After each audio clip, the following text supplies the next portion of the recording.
రోజూ దక్షిణామూర్తి స్తోత్రం చేసేవాణ్ణి శనీశ్చర గ్రహం కూడా చెరకదు. కారణం ఏమిటంటే బలహీనంగా ఉన్న గురుగ్రహాన్ని అది బలవంతం చేస్తుంది జాతకంలో.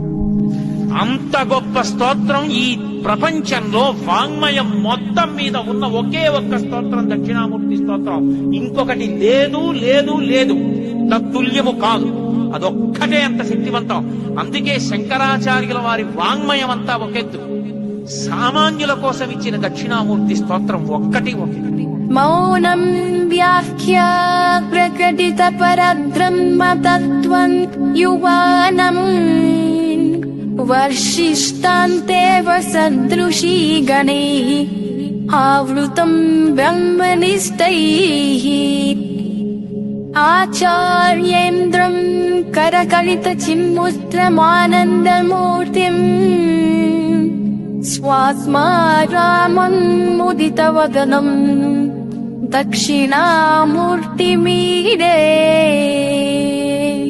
ఫోటవిటపి సమీపే భూమిభాగే నిషण्णं సకలమునిజనానాం జ్ఞానదాతారమారాత్ త్రిభువన గురుమీశం దక్షిణామూర్తిదేవం జనన మరణ దుఃఖచ్ఛేదదక్షం నమామి. చిత్రం వటతరోర్మూలే వృద్ధా శిష్యా గురుర్యువా గురోస్తు మౌనం వ్యాఖ్యానం శిష్యాస్తు ఛిన్న సంశయాః మిథయే సర్వవిద్యానాం భిషజే భవరోగిణాం గురవే సర్వలోకానాం దక్షిణామూర్తయే నమః. ఓం నమః ప్రణపార్థాయ శుద్ధ జ్ఞానైకమూర్తయే నిర్మలాయ ప్రశాంతాయ దక్షిణామూర్తయే నమః. చిద్ఘనాయ మహేశాయ వటమూలనివాసినే సచ్చిదానందరూపాయ దక్షిణామూర్తయే నమః.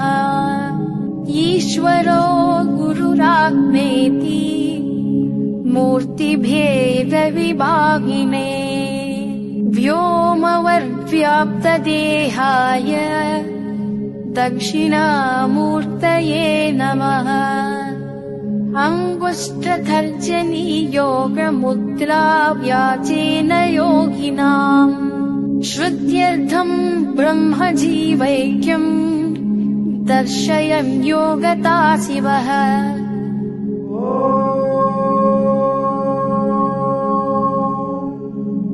విశ్వం దర్పణ దృశ్యమాన నగరీతుల్యం నిజాంతర్గతం పశ్యన్నాత్మని మాయయా బహిరివోద్భూతం యథా నిద్రయా యస్సాక్షాత్ కురుతే ప్రబోధ సమయే స్వాత్మానమేవాద్వయం తస్మై శ్రీ గురుమూర్తయే నమః. ఇదం శ్రీ దక్షిణామూర్తయే బీజస్యాంతరివాంకురో జగదితం ప్రాణిర్వికల్పం పునః మాయా కల్పిత దేశ కాల కలన వైచిత్ర్య చిత్రీకృతం మాయావీవ విజృంభయత్యపి మహాయోగి వయత్స్వేచ్ఛయా తస్మై శ్రీ గురుమూర్తయే నమః. ఇదం శ్రీ దక్షిణామూర్తయే యస్యైవ స్ఫురణం సదాత్మకమసత్కల్పార్థకం భాసతే సాక్షాత్ తత్వమసీతి వేదవచసా యో బోధయత్యాశ్రితాం యస్సాక్షాత్కరణాత్ భవేన్న పునరావృత్తిర్భవాన్ భోనిధౌ తస్మై శ్రీ గురుమూర్తయే నమః. ఇదం శ్రీ దక్షిణామూర్తయే नानाचित्रघटोदरस्थितमहादीपप्रभाभास्वरम् ज्ञानम् यस्य तु चक्षुरादिकरणाद्वारा बहिः स्पन्दते जानामीति तमेव भान्तमनुभाते तत्समस्तम् जगत् तस्मै श्रीगुरुमूर्तये नम इदम् श्रीदक्षिणामूर्तये देहम् प्राणमपीन्द्रियाण्यपि च ताम् बुद्धिम् च शून्यम् विदुः स्त्रीबालान्धजडोपमास्त्वहमिति भ्रान्ता प्रसम्पादिनः मायाशक्तिविलासकल्पितमहाव्यामोहसंहारिणे तस्मै श्रीगुरुमूर्तये नम इदम् श्रीदक्षिणामूर्तये राहुग्रस्तदिवाकरेन्दु सदृशो माया समाच्छादनात् सन्मात्राकरणोपसंहरणतो यो भूत्सुषुप्ता पुमान् रागस्वाप्समिति प्रबोधसमये यत्प्रत्यभिज्ञायते तस्मै श्रीगुरुमूर्तये नम इदम् श्रीदक्षिणामूर्तये बाल्यादिष्वपि जाग्रदादिषु तदा सर्वास्वस्थास्वपि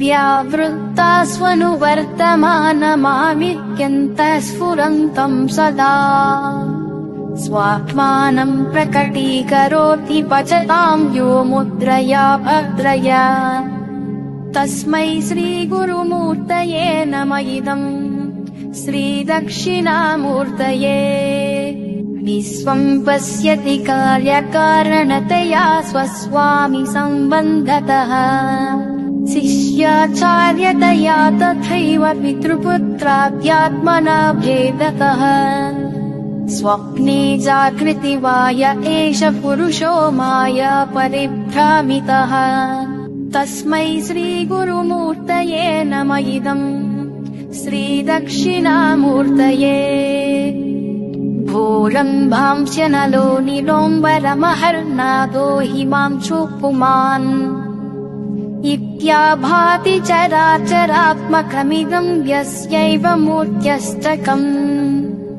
नान्यत्किञ्चन विद्यते विमृशताम् यस्मात् परस्माद् विभो तस्मै श्रीगुरुमूर्तये नम इदम् श्रीदक्षिणामूर्तये सर्वात्मत्वमिति स्फुटीकृतमिदम् यस्मादमुष्मिन्स्तवे तेनाश्वश्रवणाद्दर्धमननाध्यानाच्च सङ्कीर्तना सर्वात्मत्वमहाविभूतिसहितम् स्यादीश्वरत्वम् स्वतः सिद्ध्येतत्पुनरस्तदा परिणतम् चैश्वर्यमव्याहतम् అంతేకాదు దక్షిణామూర్తి స్తోత్ర వైభవం ఏమిటో తెలుసా?